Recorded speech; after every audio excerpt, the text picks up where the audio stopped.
In the Rings of Power Season 2, tensions are reaching their peak as war erupts between Adar Sam Hazeldine, his Orcs, and Sauron Charlie Vickers. The latest episode, Where Is He? Marks a significant turning point, with Adar launching a siege against the elven city of Eregion. Sauron's return is looming, and the major players are aligning themselves in unexpected ways. However, the most surprising development might be the emerging alliance between Galadriel Morfydd Clark and Adar. Though Adar has kept Galadriel as his prisoner, he has treated her mercifully, offering an alliance to take down their mutual enemy, Sauron. This decision has sparked curiosity and confusion among viewers. Why would Adar, a twisted antagonist with deep hatred for Sauron, choose to collaborate with Galadriel, an elf of immense power and conviction? To understand this complex and fragile alliance, we must dive into the motivations of both characters, the stakes of their conflict, and how their shared history with Sauron binds them, however uncomfortably. Adar's motivation for aligning with Galadriel stems from his desperation to save his children, the Orcs. Since the beginning of the series, Adar has demonstrated an almost paternal connection to the Orcs, treating them not just as soldiers but as beings deserving of their own place in the world. His hatred of Sauron is rooted in his desire to protect the Orcs from further manipulation and destruction. Adar sees Sauron as a threat that must be extinguished to secure his children's survival. But why Galadriel? What makes her so vital to Adar's plan? At the heart of this alliance is the belief that Galadriel's Elven Ring, Nenya, holds the key to defeating Sauron. Adar plans to combine the power of Nenya with Morgoth's crown, an artifact infused with dark power, to vanquish Sauron for good. In the Season 2 premiere, Adar stabbed Sauron with Morgoth's crown, but Sauron's spirit survived, transforming into the black goo that later became Halbrand. This fascinating lore illustrates that stabbing a mare like Sauron, an ancient and powerful being, is not enough to destroy him entirely. His essence lingers, making him incredibly difficult to kill. Adar believes that by merging the powers of an elvish artifact, like Nenya, with the dark magic of Morgoth's crown, they can not only destroy Sauron, but also decimate the city of Eregion, where Sauron's forces are gathering. Adar is convinced that Galadriel's involvement is crucial. He doesn't just want any elf.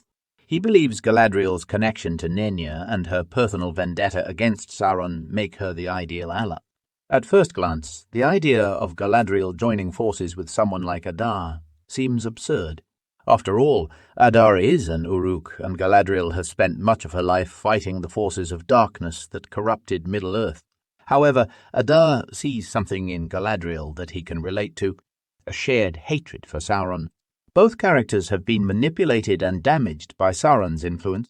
Adar's backstory reveals that Sauron once manipulated him, feeding him wine on a mountain in a chilling scene that might have coincided with the creation of the Orcs. Similarly, Galadriel's history with Sauron is marked by betrayal.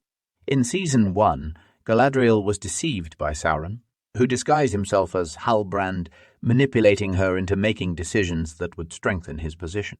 This failure has weighed heavily on Galadriel, motivating her relentless pursuit of justice. Adar, recognizing this shared pain, believes that Galadriel's hatred for Sauron is as all-consuming as his own. He sees her as a potential kindred spirit in this war against the Dark Lord, thinking they can combine their powers to defeat their mutual enemy. However, Adar's fatal flaw is misreading Galadriel's growth.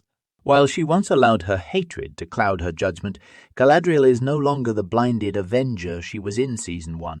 Her possession of Nenya, the Elven Ring, has granted her a clearer perspective. She now sees the broader picture, understanding that while Sauron must be stopped, it cannot be done through rash decisions born of hatred. While Adar's hatred of Sauron is evident, his alliance with Galadriel is not just driven by anger. It is also fueled by fear.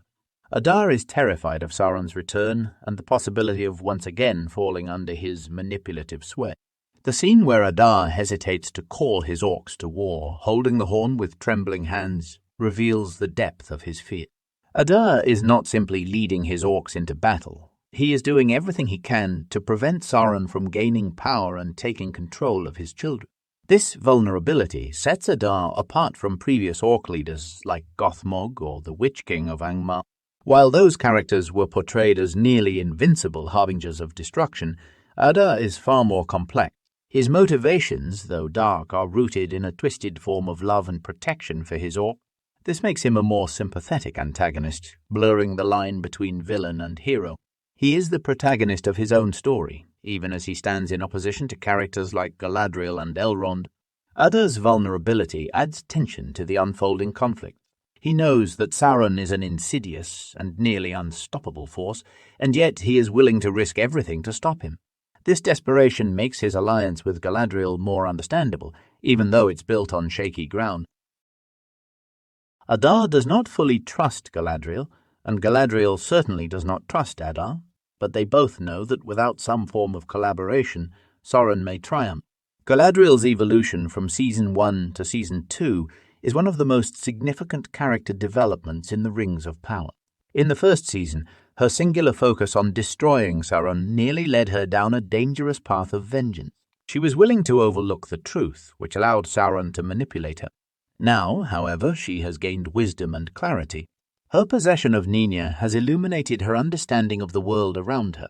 She no longer operates solely from a place of hatred. This newfound clarity is what makes her alliance with Adar so precarious. While Adar is driven by fear and desperation, Galadriel is motivated by justice and the desire to protect Middle-earth. Their goals may temporarily align, but their reasons for fighting Sauron are fundamentally different. This divergence in motivation is likely to lead to conflict as the war progresses. Adar, in his desperation, may believe that Galadriel is fully on his side, but she is not. Galadriel's ultimate loyalty lies with the elves and the protection of Middle-earth, not with Adar's orc. She may cooperate with him for now, but it's clear that this alliance is fragile and unlikely to last. As the siege of Eregion begins, the fragile alliance between Adar and Galadriel is put to the test. Adar's miscalculation, believing that Galadriel's hatred will blind her to Sauron's manipulation, sets the stage for a dramatic confrontation in the final episodes of The Rings of Power, Season 2. Adar may think he has the upper hand with the power of Nenya and Morgoth's crown, but Sauron's cunning and ability to exploit fear are formidable. The true test of this alliance will come when Galadriel, Adar, and Sauron all face each other once again. Sauron's ability to manipulate, deceive, and sow discord among his enemies could easily fracture any remaining trust between Adar and Galadriel. As the stakes rise, it's unclear whether this tentative partnership will hold long enough to defeat Sauron, or if Adar's fear and Galadriel's quest for justice will tear them apart. In the end, Adar's desperation may lead him directly into Sauron's trap, and Galadriel's wisdom will be the key to navigating the dangerous path ahead. Fans can only wait in anticipation to see how this unpredictable and tense alliance will play out as the war for Middle-earth rages on.